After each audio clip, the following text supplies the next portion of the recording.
Good morning. So today we're continuing with the spiritual adulting. You can see the map. We started at Pluto. This entire class was forensics, the crime, Pluto, devil, Satan, a la luz, all the things that we've talked about. We've moved up to Chiron, where I talked to you about illness and using the body as a container. And today we're going into the last step, which is the Black Moon Lilith. In the classroom, I've got the prostitute archetype poster. I don't know if you could see it there. That's who we're going to talk about today. The symbolism of the prostitute in our psyche, in religion, in myth, and symbol. We're going to cover a few myths. And this is the return home to your fourth chakra, the beginning. If there even is a capacity to love another, it is through this removing of the veils. So I talked to you during the month about starting with what I call the spiritual TED Talks. You have to look at your thoughts, emotions, and desires.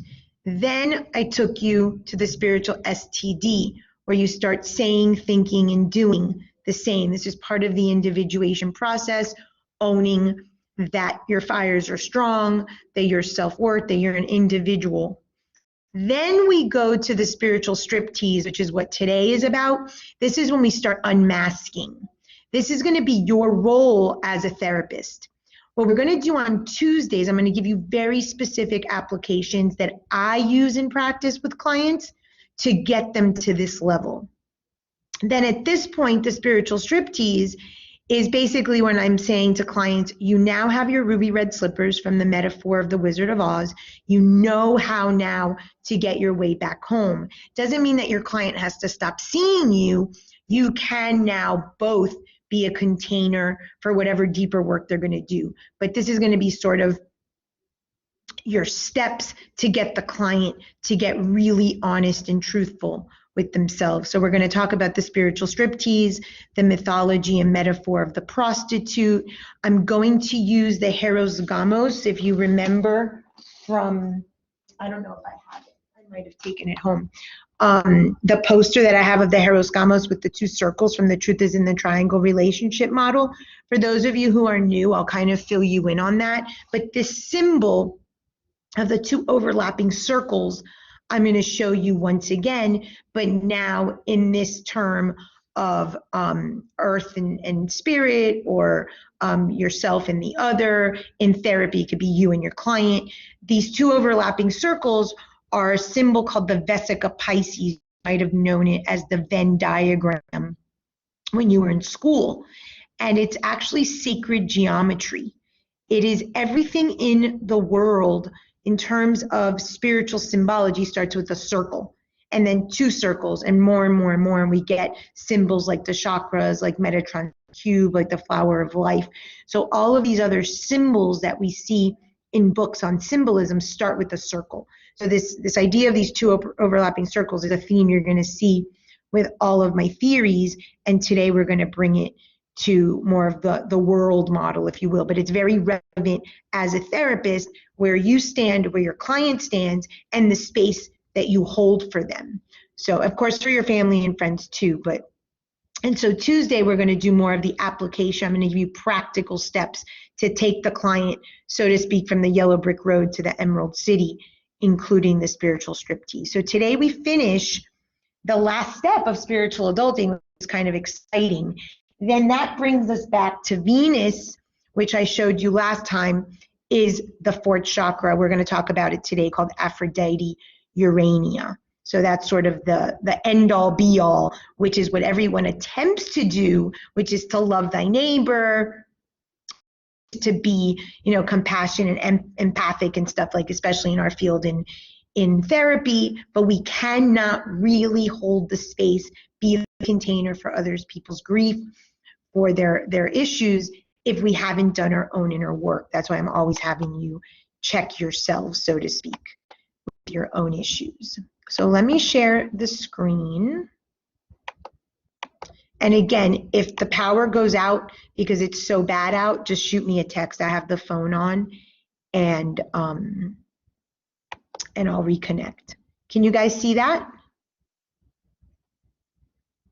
So this slide says, grief is the only way back home to truth. It's unfortunate, and we are going to talk about it, and I've been very clear, obviously, on my mission to hopefully rearrange things so that it doesn't have to be that you blow up your life or you lose everything in order to get back home. But as of right now, grief, whether it's mental illness, and not even COVID made mental illness a little bit more acceptable, but really physical illness or some sort of devastating tragedy is the only way back home to yourself, to truth. So that's the Pluto archetype that we've been talking about all month that leads you to the Chiron archetype, which is the way back home. And now today we're going to talk about truth. If you come home to yourself and you're at home and you start looking at your thoughts, emotions, and desires, but you get right back into that negative feedback loop, you've lost the opportunity that you have created or the universe has created for you with your signing on to get to this step, the spiritual striptease.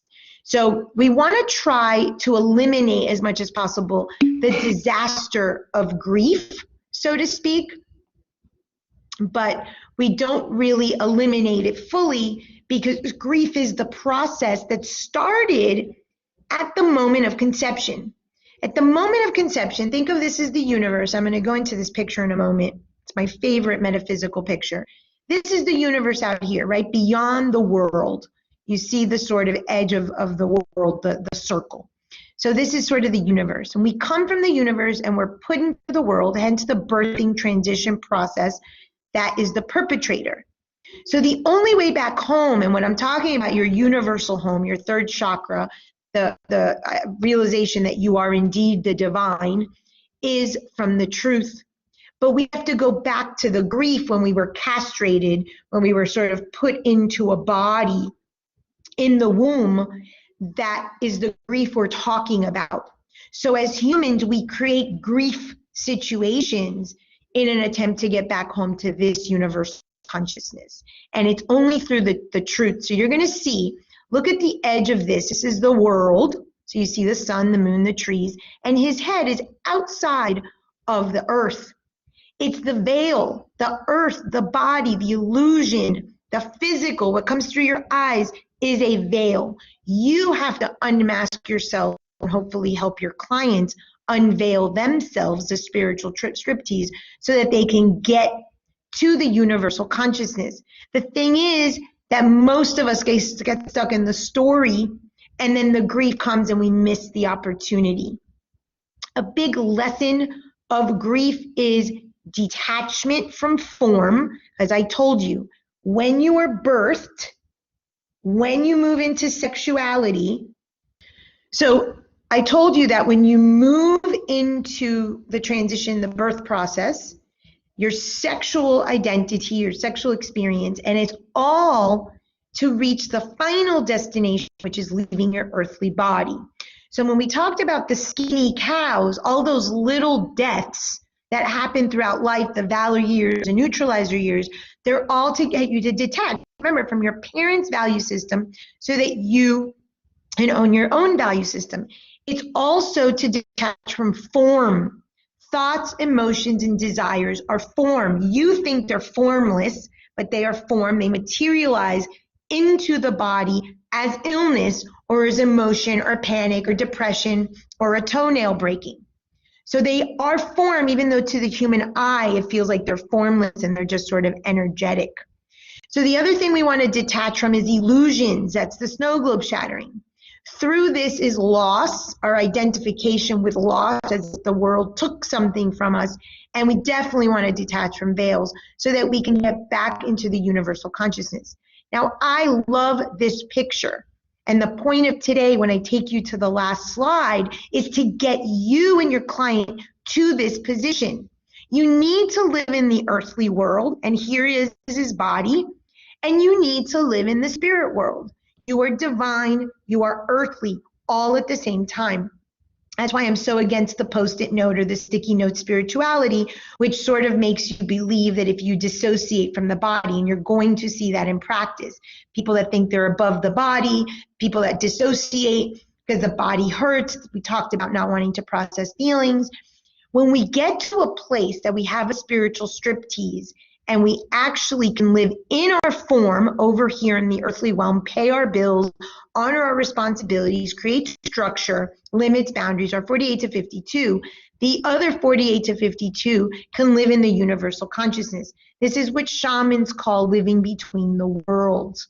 This is earthly Francis and spiritual Francis live together. This is when we're in that third chakra, in that individuation. That's true intuition, not psychic, true intuition, that you're listening to your head and your heart and you're connecting to something beyond. Remember that story I told you of Metis being swallowed by Zeus, and that we constantly stay in that negative feedback emotion loop. But then Athena is born, which is the wisdom, and Hephaestus is beyond.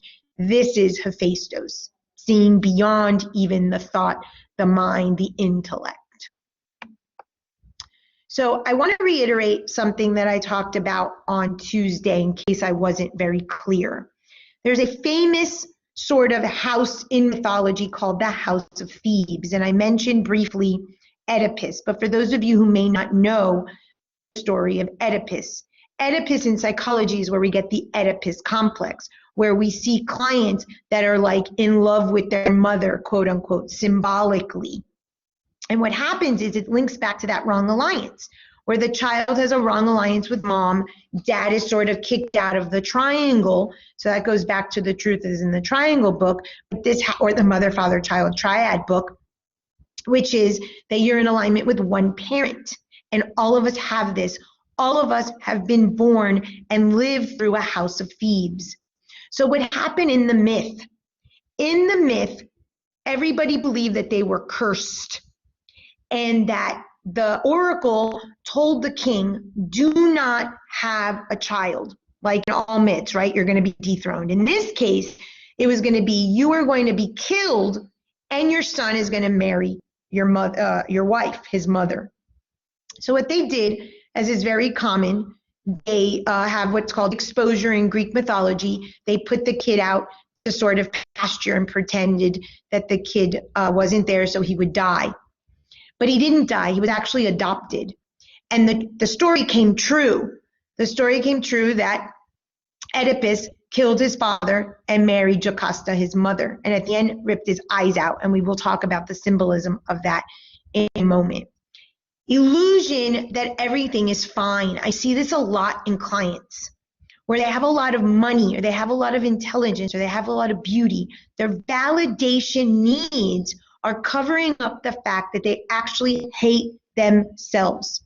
People have self-hatred. It's one of the things you're going to see with the Lilith archetype today, or the prostitute archetype. At the root of the money, of the beauty, of the intelligence, of the homes, of the watches, of the sex, of the trophies, whatever it is that the person is trying to cover themselves with, if that was stripped, you would find out that they actually think very, very low of themselves. This is the House of Thebes. You need to crack through the illusion that I'm a king and everything in my house is in order, because it's not. That's usually when your clients show up to you. They've associated their everything is fine with money, beauty, intelligence, whatever validation, and that has been taken from them. Remember, they've created the crime so that they could get to this level. When we don't get out of psychological homeostasis, and this is what I had on the board on Tuesday, I'll go through it, review it with my language, we call a curse in to help us collapse the snow globe, the House of Thebes, the illusion, the house of cards that we've built everything on, because it's a lie. It's often through our children. Someone yesterday reached out and said, do you see children? I'm in over my head. Well, the child was 8 years old. The parents are the issue. It's the unintegrated shadow of the parent. So it's through the child frustration or the child illness that then we go seeking. In the Vedas, that's one of the reasons why people speak spirituality, is often when they have a problem with their child. So we want to try to fix it, and the whole thing opens up that says the problem is you, or the whole system needs to shatter.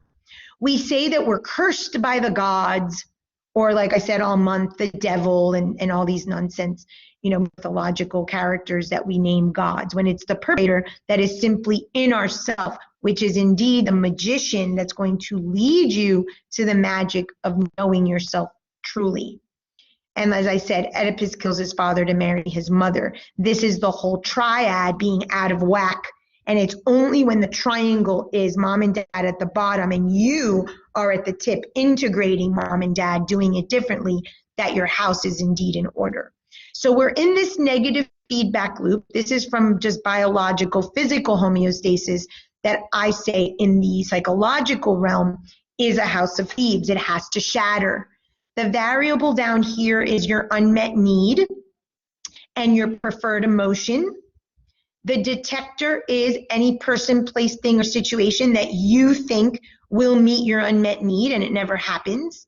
When it doesn't happen, you have a comparator, which is you prove yourself right, that you're not worthy, that you're abandoned, that you're less than, that you're not enough, all of the things that happens in the 7-step model. And the effector is the body part in which you hold that emotion. It could be migraines, it could be leg pain, it could be congenital heart disease, it could be cancer, depending on the level of denial or house of Thebes or illusion that you're in. So I hear this a lot. I lost it all, and you've heard me say this. I lost it all, even my hair. And we blame this on a curse, devil, God, fate.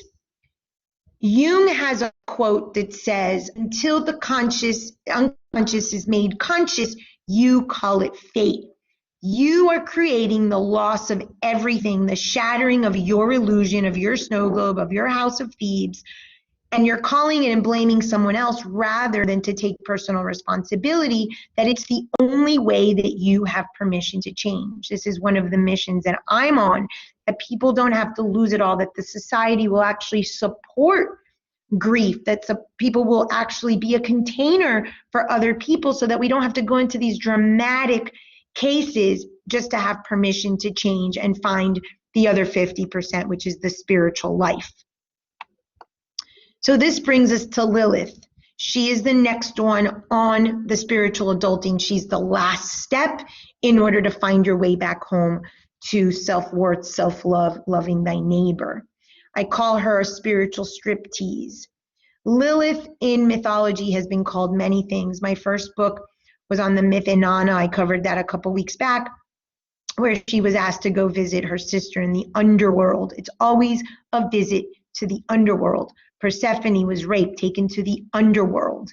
It is only through the fire, it is only through trials, it is only through these difficulty or these grief periods that you will get back home to yourself. And Lilith also represents the thieves that I told you are in your psyche, that are what steal your peace of mind. The only criminal is you.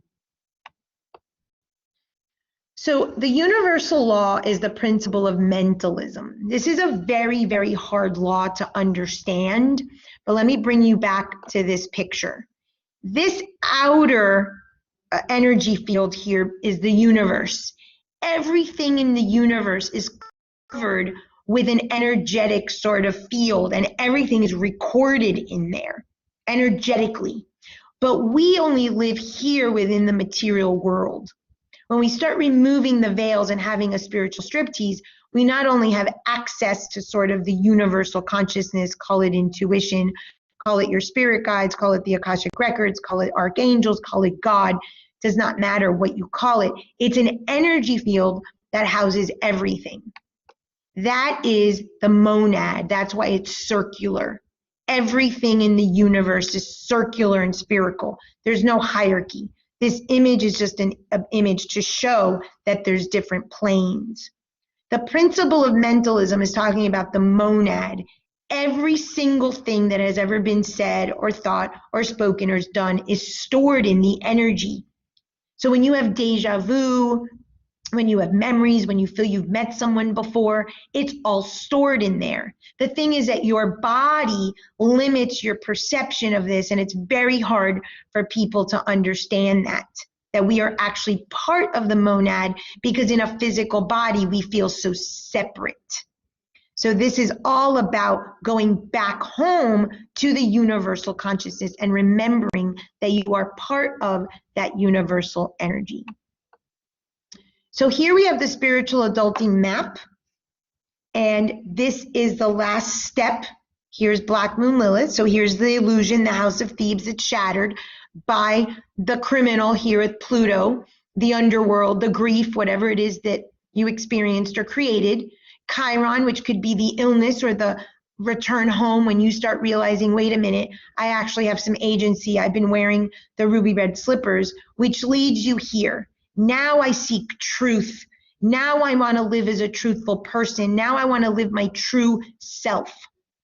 This spiritual striptease of Lilith leads us back to the spiritually sacred, which we're going to talk about, which is what's called Aphrodite Urania. That's how you get back to living in the body. Here's the cross of matter, the body, and the circle of spirit, which is what I said at the beginning, living in the two worlds. So in mythology, there is a god named Harpocrates. I'm saying that wrong, I'm sure. Harpocrates, not Hippocrates, Harpocrates.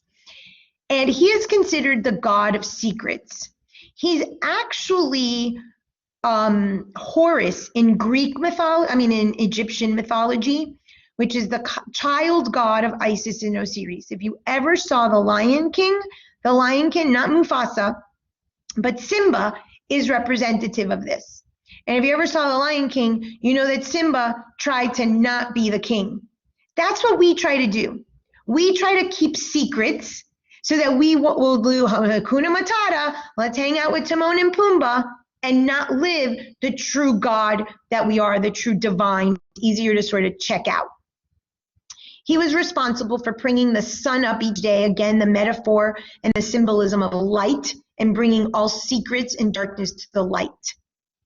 Aphrodite gave a rose, and I'll talk about in a moment the symbolism of the rose, to her son Eros, who was the god of love, passionate, erotic love, not agape love in the fourth chakra. And he gave it to Harpocrates to ensure that his mother's indiscretions were kept under wraps. I told you that at the moment of conception, you were built on an unpure thought, lie, a vault that you hold in your body, in your psyche, for your parents.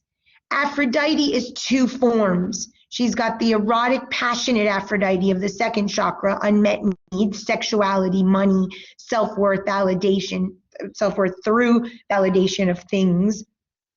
Or Aphrodite Urania, which is what we're going to talk about today, which is then what we do, which is hopefully learn to be the container to hold people so that they could do this work and not blow up their life.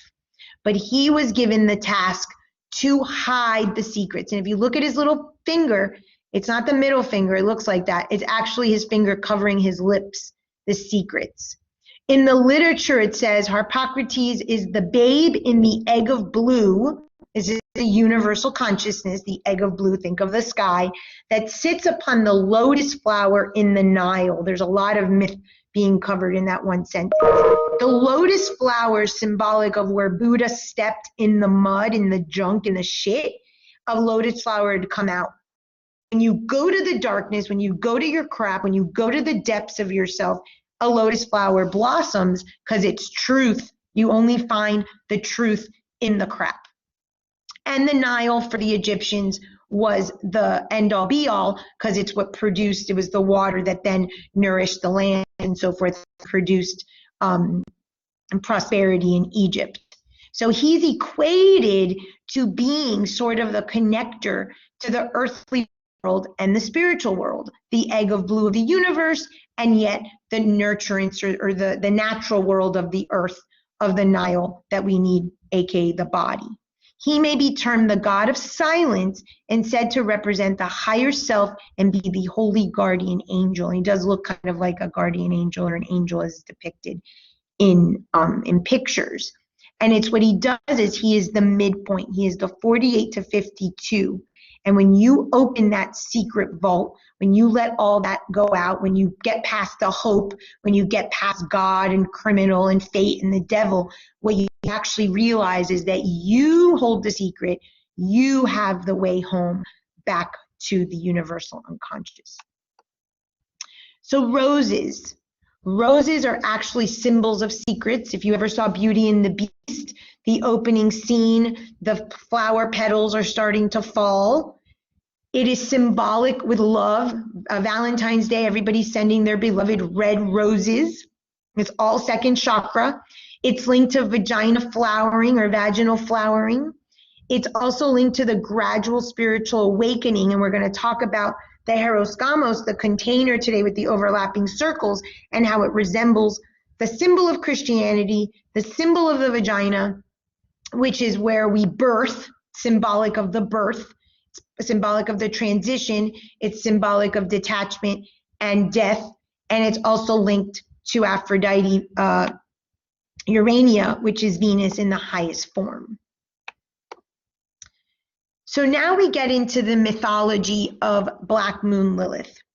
Every single tradition has a version of a prostitute.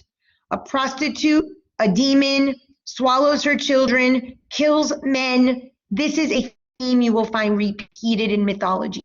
And what they're trying to do, just like I told you last week, that the church gave you hell and the idea of hell and fire so that you wouldn't seek out your own inner fire, they're also making the prostitute, the Black Moon Lilith, the demon, so that in your psyche, you're afraid to encounter this part of yourself. And it actually is the darkest part of you that if you don't get in contact with, you'll never reach a spiritual striptease or a level of truth. In Jewish mythology, she appears as Adam's first wife before Eve. This is not in the traditional Bible. She's created at the same time and from the same clay, meaning equality, 50-50. My language, 48 to 52, 48 to 52. You're going to see it in the container in a moment. Lilith left Adam after she refused to become subservient. This is why I tell you, you are a child of no one. You are not a child of God. Lilith taught us this. We are not a child of God. We are one with God. Going back to that first image of the man looking out of the globe, you are the divine universal consciousness. It lives with you, but within the body contained. Black Moon Lilith lures us into self-centered illusions, our house of Thebes, that feedback loop of trying to get our needs met, and demonstrates the undesirability of such a stance. When we come face to face with how ugly and fake we are, and that everything is just an illusion, a pretend, we actually get into a grief cycle. That's when we blow it up. That's when we say, I cannot tolerate living such a lie anymore. So that's when we sort of lose it all, so to speak. So that we seek a deeper desire within our hearts. This is usually when clients come to you, following the yearnings of our soul. This is from a book called Living Lilith. Every tradition, like I said, has a version of the Black Moon Lilith. She is the force that leads us into finding and knowing the truth.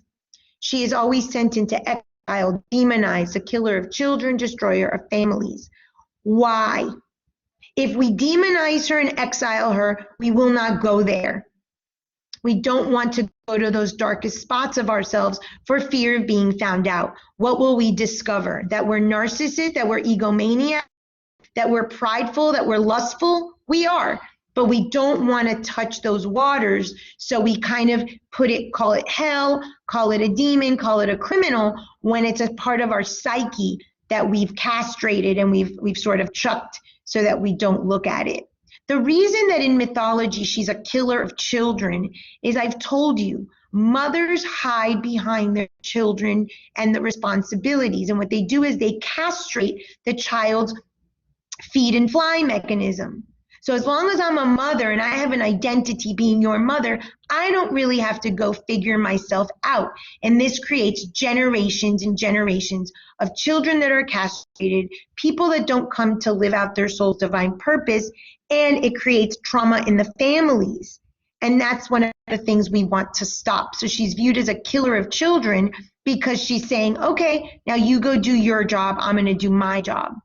And the destroyer of families, because when you realize that you're here as an independent soul, you're not here to save anybody, then of course, quote unquote, the family will be destroyed. No, it's only through this that our children will be healed, our families will be healed. But we've got to shatter the house of Thebes and call it a curse and call it Black Moon Lilith, rather than owning that it's ourselves not wanting to really get in contact with who we really are. She is the only one who knew God and the only one who saw the face of God. Moses was said, "You cannot see my face, I will burn you." Every tradition has some version of God's face not being seen. Lilith, by removing all masks, allows you to see, quote unquote, God, the universal consciousness, and realize you are a child of no one, but you are that. They say in myth that she's the daughter of Hecate. Hecate is a goddess of transitions, so it makes sense. She helps to transition you from the illusion and deceit through your grief and come out the other side. Hera, of course, cursed her. Guess why? Because she slept with Zeus. So that is inevitable. Zeus, as a result, gave her the power of second sight, what we would call clairvoyance. However, she could never close her eyes. She couldn't rest. So Zeus actually had her eyes removed. I told you last week that the fire of our third chakra, our divine nature in the third chakra, our crown of jewels of the Manipura chakra, gets stolen from the illusion of what we see through our eyes: lust, envy, greed, gluttony, pride. So by removing her eyes, and if you remember I said that Oedipus ripped out his eyes, we actually go back to the fire of our third chakra. And the only way that she can help us do this is by removing the veils. I'm not expecting anybody to rip out their eyes, so we symbolically remove the veils that keep us from seeing clearly the second sight. Clairvoyance is, yes, a psychic gift, but everybody has clairvoyance, which is simply the idea that I can understand the universe speaking to me and how it does when I get very clear in my third chakra and my individuation process. This is higher understanding, removing veils and not wasting fire. Now, we do live in an earthly world. You do need to look at things. You do need to see food to get hungry or increase in appetite. Obviously, there's some lust around a sexual partner. These are obviously part of being earthly human. This is not about killing this off. And remember in the Hydra lecture, you don't kill the Hydra, you bring it to the light. You acknowledge that you're lustful and prideful. You don't try to suppress it and castrate it, which is what most people try to do, thereby living only in the 0 or the 100 and never at the 48 to 52. Probably the most famous of Lilith archetypes is Mary Magdalene. In the Bible, she was seen to be have 7 demons gone out. 7 demons, you see the 7 repeated in literature. Oftentimes it's linked to the 7 deadly sins, although today I'm going to talk about 8. 8 of these thieves that are gods. In some religions or traditions you see 6, and some you see 4. They're either stretched out or collapsed. 7 is a number that's seen repeatedly because 7 are the planes of the universe. So the 7 gates, for instance, Inanna coming down the 7 doors is linked to these 7 deadly sins. But you can call them 4, 6, it doesn't matter. They're all sort of linked back. And what is said in the Bible is Mary is the emptied one. I'm going to talk about this in a moment, who had been swept out and scoured, meaning all of the demons were taken out of her. And she made a house where God's presence would dwell. I'm going to talk about this at length. The house that they're talking about where God's presence dwells is your third chakra. It is your individuation process. It is your self-worth and your self-love. Nothing can possibly happen without that. So the spiritual striptease involves you and you taking your client to link to the thieves in the psyche. In this slide, there's 8. In the Bible, there's 7. And in the Vedas, there's 6 Shadripus. You're going to see the theme repeatedly. I've shared with you before in Dethroning Olympus different various themes from the Enneagram of 0 to 100. It doesn't matter what language you use, vices, it's been said many ways. So Eros is the god of lust. Tonus is the god of envy. We talked about him a bit when we did the Truth is in the Triangle. He tried to hate Dionysus. Aries is the god of anger. Adiphagia is the god of gluttony. Ite is the god of delusion. Plutus is the god of greed. Ergia is the god of sloth. Hybris is the god of pride. These are the things that are keeping you, your client, everyone from loving themselves. It is these reasons that we self-betray and self-loathe. We don't want to admit that we are these things. I had a client the other day, I think I told you, and I said, you're just lustful. I had another client the other day, I said, has anyone ever told you that you're a narcissist? We are in refusal to see the truth of what we are. Fear of being found out. FOFO. We can get nowhere unless we help clients at first ourselves to realize that they have these. Most of us linked to the impure thought at the moment of conception, linked to the vault, linked to the bad bucket, what I call the worst bad bucket, are trying to hold the secret for our parents. It's passed on tradition to tradition, generation to generation. Don't let anyone know that we're lustful. Don't let anyone know that we're prideful. Don't let anyone know that we're vain. And I've already shared my story at length about that. And you could go back to your Queen Cuck sign that I shared with you about how you hold it and in what organ. That's all linked to these thieves. So I mentioned before that Mary Magdalene was sort of hollowed out, if you will, emptied out. And this has to do with what's called the two truths doctrine. It goes back to what I told you with the first picture of the gentleman putting his head outside of the earth. We have two natures. We have two truths. We have an earthly nature. We have to poop. We have to pee. We have to have sex. We have to eat. We have to pay our bills. We must live in the earthly world. That is form, is emptiness. Then we also have a divine nature, our third chakra, our soul, our divine will, our purpose. That's emptiness is form.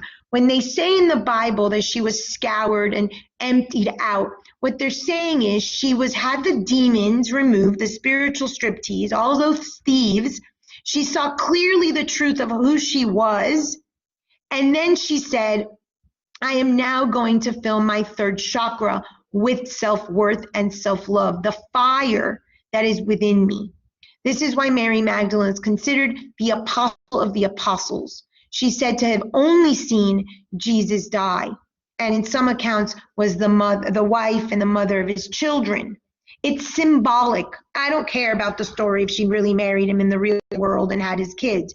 Symbolically, she is the feminine to his masculine. She is the spirit to his matter. To the man, she is the woman. To the spirit, to the matter, the man, Jesus, she is the spirit.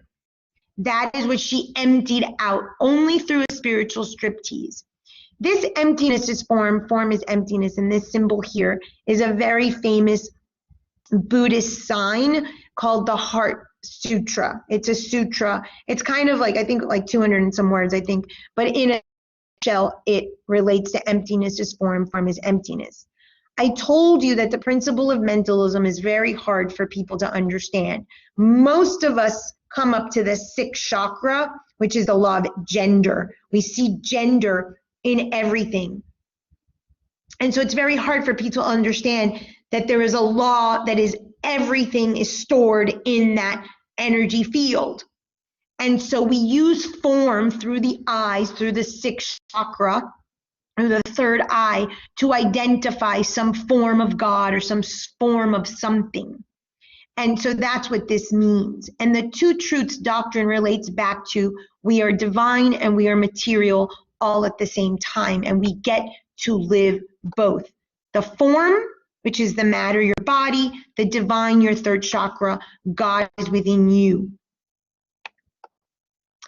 This symbol, most of you have probably seen, is called Hamsa. It's a hand. It's usually put in people's houses or cars, and it's to protect you from the evil eye. So there's something called the ayin and yesh in the Kabbalah. Again, it's just like form, emptiness, and emptiness is form. This means nothing from something, something from nothing. If your God is within you in the third chakra, that's divine, and you're in the form, that is something. So nothing being the nothingness or the magnitude of God living within you. So that's what that means in terms of a Kabbalah. However, this Hamsa, so look at the same word, ayin, ayin. Ayin hara means the evil eye. Put a talisman up in your house or in your car to be protected from the evil eye. That's from yourself, from the eye of seeing self clearly. If you protect yourself from self, if you don't protect your eyes, so to speak, from all of the illusion of the earthly world, you're never going to see that you're divine. So it's a protection of yourself, of your own cursedness, of your own inability to get out of delusion, of your own self-destructive and self-betrayal nature. It's you that you protect self from. And you have to understand you are both a divine and an earthly nature. I think I told you guys I was invited on a podcast and the lady asked me about the subconscious. She prefaced it saying that the subconscious is so important. It dictates everything in your life. When I started explaining the theory, she's like, oh, that's complicated.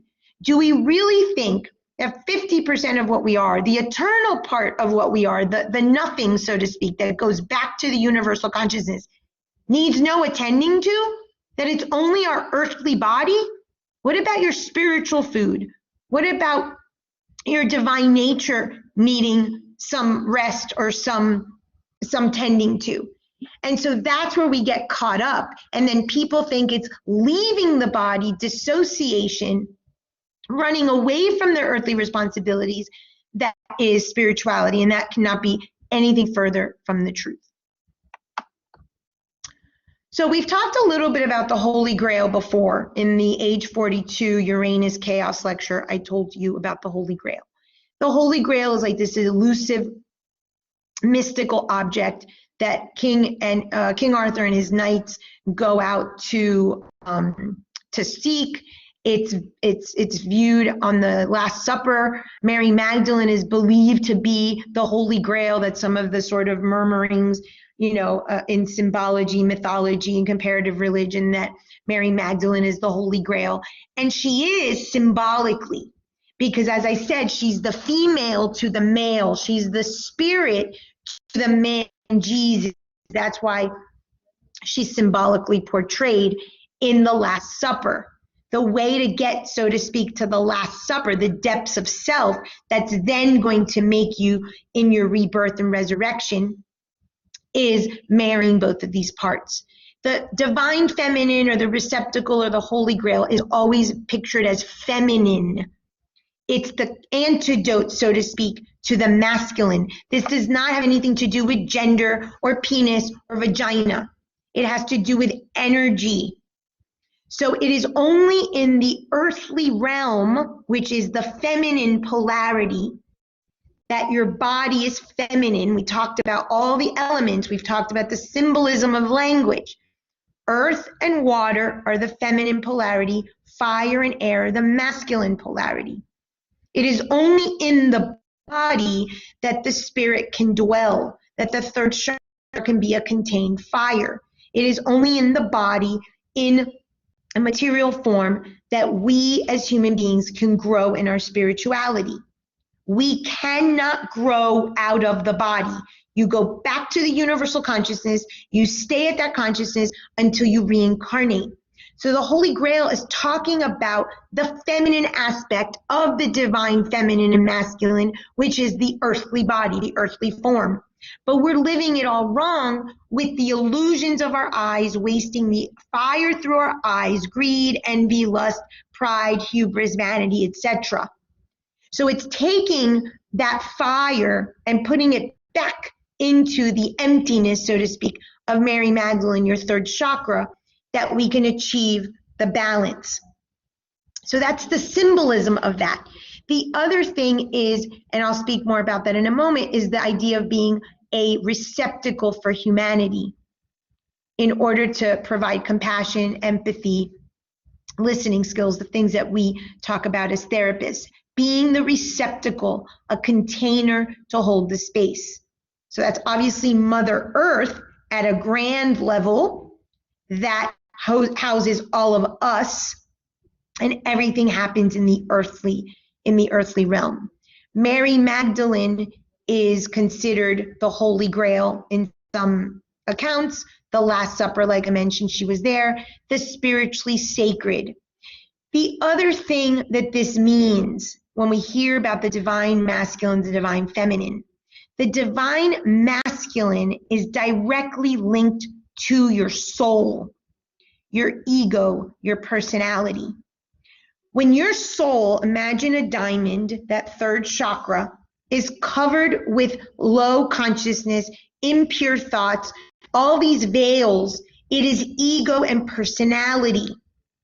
That's what makes us sort of toxic. We're going through life trying to get our needs met. The more diplomas, the more money, the more watches, the more cars, the more girls, the more men, the beautiful, the more makeup. That is the masculine energy.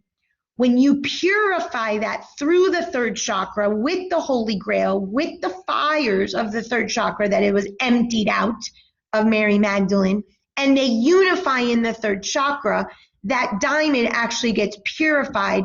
The fire burns all that junk away. It's not robbed any longer from the eyes, hence the mythology of the eyes being, removed. And then we are in balance.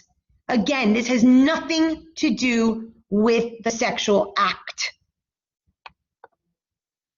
When we get there, when we can actually live our power, our soul, our divine purpose, our will, we're no longer in that negative feedback loop of trying to get our needs met, etc.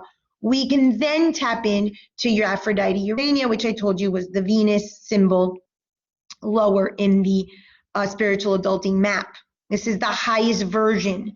The version at 21 and 24, when we covered spiritual adulting, is Aphrodite Pandemia, second chakra, needs met, protection needs, sex, money, children, wealth, all these things that keep us covered. But once we purify that diamond, we own our power, and we realize that we indeed are the divine, then we can tap into the fourth chakra, which is Aphrodite Urania, which is now love thy neighbor, only after loving thyself. We call this the divine feminine. In the age of Aquarius, it's the world server. And this is what I'm saying, being the sacred container for humanity, the Holy Grail for humanity. So this is the practical, some of the practical application. You're going to see this repeated in all of my books and my theories. But when we do next week some practical application, this is sort of the symbol that I want you to have. So I'm calling this, I like it, I love it, I want some more of it. In a system, and systems theory, which is everything that I teach you guys, the parts, the whole is greater than the parts. In essence, there's 50% here, and there's 50% over here. The Heiros Gamos, the sacred container, the male, the female, the spirit, the matter, however you want to call it. 48 to 52 is you. This is your kingdom. You love you and only you. Do not think you love absolutely anything else. You are prideful, you're egomaniac, narcissist, selfish. It's all about you. In your day, in your life, on your planner, 48 to 52% of all of that should go to you. Your time, your money, and your resources are the currency of self-worth, the currency of the third chakra, and shows you about a client and you about yourself and me about you, if you indeed love yourself and value yourself. One of the things that we're going to talk about in practical terms is how to end a session. If you cannot end a session with your client, all of a sudden your $200 an hour just became a little less. And it is not because you're generous, and it's not because you're the best therapist ever. It's because you don't know how to manage your time, you don't have strong boundaries, and you don't have self-worth. So how people manage their time, money, and resources will tell you everything about how they feel about themselves. This is you, your needs, yourself. You do not give this to absolutely anybody. The only exception to that is when you have children from birth to 14 years old. Then they move over here into the other circle. This is what you like. People, places, things you like. Everyone is in there. Your partner, your parents, your friends, your children after 14. They should get 48 to 52% of your time, money, and resources. That's it. There's only 50-50. I use the range because nothing is obviously perfect. But that's the 100. But in systems theory, we know that the whole is greater than the sum of its parts, which is what this triangle and this square is. If you look at this fish symbol here, that's the symbol of Christianity. This entire diagram is what Christianity is all about. And it's this tiny little fish right here that is the big deal with Mother Mary and Mary Magdalene and Jesus and what everyone's looking for a savior and a rescuer for. This tiny little piece. And it's nothing of what we've been sold. So I'm calling the others your disciples just to stay in alignment with the myth of Christianity. There's 12, no more than 12 people, places, things that you like. If you spread out your money, time, and resources to 3 children and that's it, great. Those people get a bigger piece of the pie. If you add 6 more people and there's 9, great. Each person gets a little less. But the earthly realm is limited. There's limited time, money, and resources. This idea that you're going to be the container for absolutely everybody is impossible. You can't see every client ever walk the earth. So you've got to learn to manage. In order to manage your fires in here, your third chakra, yourself, you need to manage yourself and others. So your disciples, and why were there 12 disciples? Because there's 12 archetypes. In the game of life, I told you, there's only 12. Do not think that you have room for a 13th. This is not a baker's dozen. You've got 12 that you can spread your time, money, and resources. You've got yourself, which is 50%. You're giving more than that to this circle over here. You are out of balance. There is not self-worth. There is self-betrayal. And as a result, you will be angry. Angry or wrath is a result of violating your container, your boundary. That's what most people are dealing with. That's why after denial, the second stage of grief is anger. After you get out of denial and illusion and you shatter the snow globe, you realize that you've been in nonsense in giving people your time, money, and resources, that you didn't want to, and in the guise of getting your needs met. So Schiller said, if you cannot please everyone with your actions and your art, you should satisfy a few. To please many is dangerous. It's impossible. It is a tiny little overlapping space. This is the symbol of the vagina. This is why the Mother Mary and the Mary Magdalene are the big deals in Christianity. The triangle is the thought, and the square is the person. So what happens is when you learn to live in a balanced state of matter and spirit, love yourself as thy neighbor, 50-50, every single person is you. When you hear a thought, when you hear them say something, I have something called milk the moment. If you're hearing something, thinking something, or saying something at any moment, that's the advice your guidance is giving you. That's the thought, that's the triangle.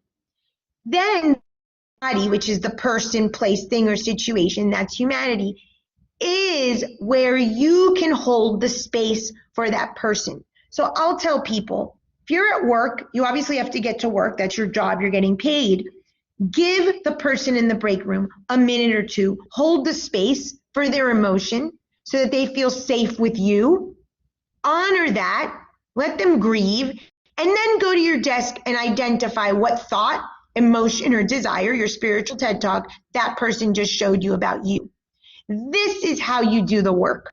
It is not about violating your price structure or your clock so that you're behind with your patients. You're not better than anybody. No doctor's amazing because they give you 5 extra minutes. It's nonsense. So the hidden truths. There is a goddess called Nuda Veritas.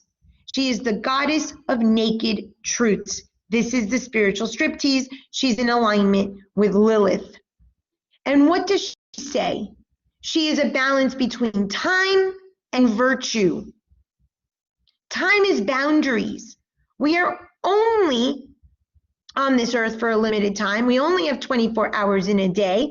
We only have amount of money in our bank account. We only have amount of energy or resources that we can give ourselves and other people. When we set clear boundaries, we make people feel safe. We let them know exactly what to expect from us and what we can expect from them. That is love. That is meeting someone's needs. The major need, I've said, is love, but the first unmet need is safety, security. Nobody knew what to expect from their parents. You didn't know when your parents were going to blow up at you. You didn't know what they were going to please with. You didn't know if you brought home a B, they were going to yell at you and get an A. So nobody feels safe, and why we keep the nonsense of the negative feedback loop of the psychological homeostasis trying to get our needs met. As soon as we set a boundary around our time and how we're going to spend it, and we live in truth and expect others to honor their time and our time and their truths and our truths, now we are serving humanity. And here it is, the container. The whole answer is presence, mindfulness, be here now, the divine feminine, the earthly body with the spiritual divine inside. This is how we get there. It's not about intuition. It's not about psychics. It's not about the nonsense that we're being sold. Set a boundary, honor what you said you're going to do, say, think, do, hold others accountable for truth because you're living in truth. That's how you're the world savior with this little Christianity symbol in the earthly realm, the thought and the body. I told you on the 12 truths to the spiritual path, the thought is never ending and the purification of the body is never ending. Here it is. Humanity, you will serve as a container for humanity, and humanity will serve for you a constant spiritual STD. What was that thought? What was it purified in my body? Truths 1 and 6 never go away. Be the container. Set limits. This morning I was talking to someone who's designing one of my book covers, and I said, I need a very clear deadline for when you're going to have this. I understand she's busy. She's got some things going on. You set the deadline, and I will respect your deadline, but not set a deadline you cannot keep. That is me showing love. It's a hard edge. We need hard edges. We need limits. We need to know that our time is valuable, our resources, and our money. Then you can hold space for the other person. This is here why I have the Venus. That's when you can become the Aphrodite Urania, the Mary Magdalene, the divine feminine to the divine masculine of your soul and your directed will and purpose. So I have a theory. There are 3 containers. And this sometimes shocks people. There are 3 containers, 3 types of containers. The first container is only soft corners. I reserve this personally for children and people that come to see me that are in severe, severe pain. It's temporary, okay? Children are a reflection of the integrated of their parents. Children need to be held in a soft corner space. They're already trying to meet the unmet needs of the parents, so they shouldn't be obligated to do more. You should hold a safe space for them to feel safe, where they can play, where they can talk and not be judged. They're getting enough of that at home. And this is for life. This is not only for therapy. This is how I live my life, and I put people in these containers. Very, very few people are in the soft corners only. The next is the biggest bucket. This is the biggest container where those overlapping circles of the Vesica Pisces is. Soft corners, I put corns, and hard edges. This is where you hold space, you listen for a little to the story, then you shatter the snow globe. I listen a little to the story, I pick up the threads, I pick up the archetypes, I see what they're saying. Then my job is to get them out of victim, hold them accountable, remove the veils. Those are the hard edges. That's what I invite you to do in therapy with your clients. Third are hard edges only. They're people in your life that have absolutely no place in your life. Hard nose. This nonsense of wanting to stay friends with everybody and no closure is nonsense. It's a mask. You don't like everyone. Everyone wasn't good to you. You can't love everybody. Nonsense. If someone in the earthly world hurt you, you extracted the essence of that experience. You understood that you created it and you got the lesson achieved. That's it. Be done with that person and that situation. There is no need to have everybody. There's only a certain amount of space in the container. Like he said, Schiller, you should only satisfy a few. To please many is dangerous. That's an unmet need of yours. If you cannot have hard edges with people and end relationships that have clearly ended, people what I call that have swallowed me or tried to swallow me, I have absolutely no room for those people in my container. That is not my job. So most people fall into the soft corners, hard edges, especially from my clients, but even in my life. Like I said, some people that are in severe pain, the beginning of their grief, where they cannot look at the moment that they've created these things yet, you're going to have clients like that. And in my case, what I consider children are here. And children to me are 0 to 14. So Plato had this term called Khora. And he said that it was a formless interval. Khora was this idea that outside of the city center in Greece, there was like a land or a space that you would sort of go as a retreat. This is sort of linked to the old viewpoint of going to the monastery or going to the ashram. That is not where we're at. So Gurdjieff, I've talked to you a lot about Gurdjieff, had something called the fourth way. And he said, instead of going to the ashram, instead of going to the monastery, live it in your day-to-day life. So this idea of Khora, this formless interval, the space in between the spirit and the matter. So you don't need to leave to the ashram or the monastery, and you don't only live in the earthly world. They sort of overlap. It's the in-between space. And what's written in the scriptures is that it gives space like a womb. If you honor your spirit, if you honor your matter, then your fires will shine bright like Hestia, manning the fires of the agora all the time in the city center. Your refuge or your retreat is your spirit. The earthly responsibilities are still there, your form, but your fires are shining bright. This is the space between the worlds, going back to that first picture that I showed you, where he is looking outside of the earthly realm over here into the universal realm here.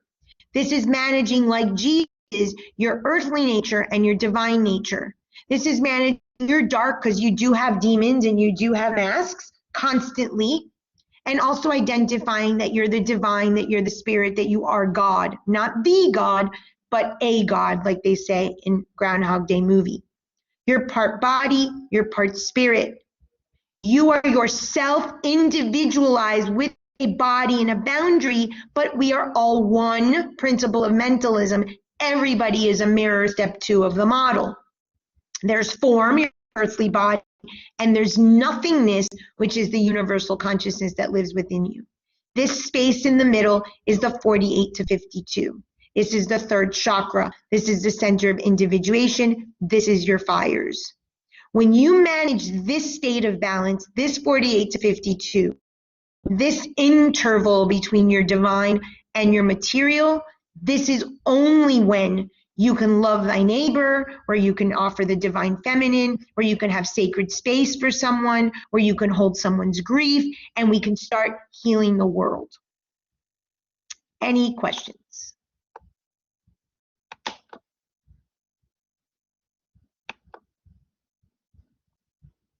Who wants to sign up?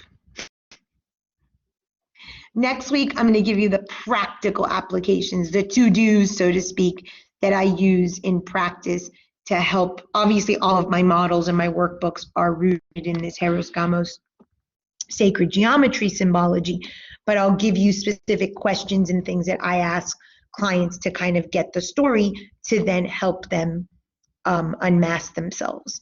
I'm going to tell you, and I've told you this hundreds of times, do not put it on your client work that you have failed to do yourself. In this therapy profession, you are in a constant state of self-analysis if you're doing it correctly. So anyone that shows up on your desk, at your couch, is you.